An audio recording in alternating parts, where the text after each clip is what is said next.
सोलापूर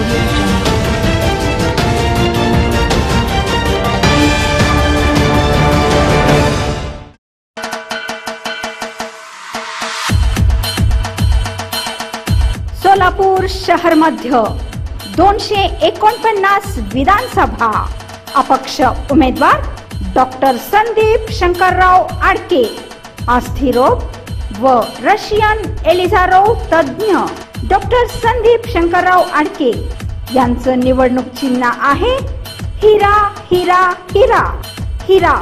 या चिन्ह समोरील बटन दाबून प्रचंड बहुमताने विजयी करा। मतदान बुधवार दिनांक 20 नोव्हेंबर 2024 रोजी सकाळी 7 ते सायंकाळी 6 वाजेपर्यंत।